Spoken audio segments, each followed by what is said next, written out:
Guys এখন আমরা খোঁজি মুড়ে আমরা এখন যে মুহূর্তে লেগে চিলাপিয়ানা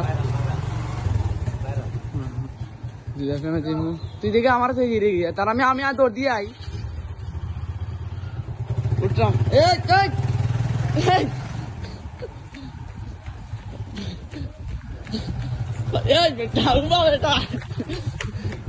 গাইজ দেখেন আমার সাথে কি করতেছে, আমাকে উঠতে দেয় না। আজকে হাসনাতে কিলা মানে কিভাবে স্টার্টটা দিছে, মানে আই এম তো অবাক। এখন সে তেল বলতে এখন আমরা একটু এমসি করে যেতাম চাইছিলাম, তুমি এত সকালে গেলে তো হইতো না। কতটুকু তেল আছে দেখা তো আমার? একটা তেল আছে। ওকে ওকে, তুমি তো বাইক চালানো নতুন হিসেবে বুঝছো না, তার জন্য। কিটা হইতো তো তুমি আমাকে একটা খারাপ ভাষা কিছুটা বলছো নাকি? ওইদিকে তোমার গার্লফ্রেন্ড নাকি?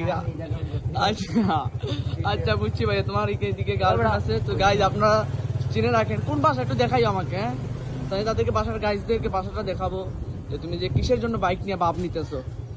তুমি তো বললা তুমি চাপড়ি কার নিবা, চাপড়ি কার নিয়ে তুমি কি করবা দেখবো। এখন যে তুমি বাইক নিয়ে বাপ নিতেছো, কাহিনী কিছু বুঝলাম না। আসনাত বাসা দেখাবো? হ্যাঁ দেখাও।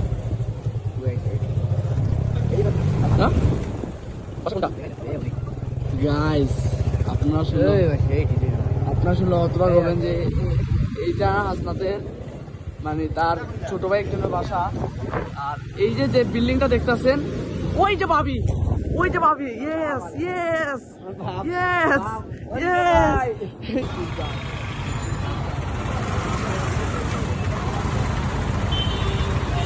প্রচুর জাম গাইজ, জামের মধ্যে আটকে গেছি আমরা। আরেকজনের বাইক নষ্ট হয়ে গেছে।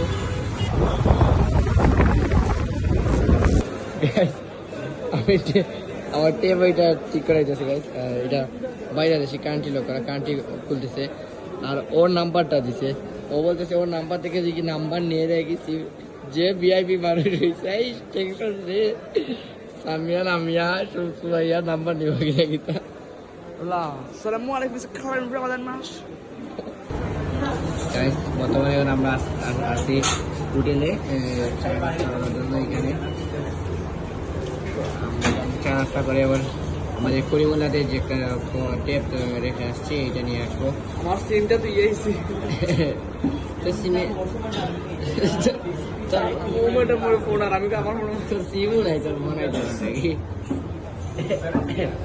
গাইস দুইটা ফোন অর্ডার দিচ্ছি, ও বলছে না দুইটা না একটা ও দুইটা খাই আমারটা খাইতেছে এখানে।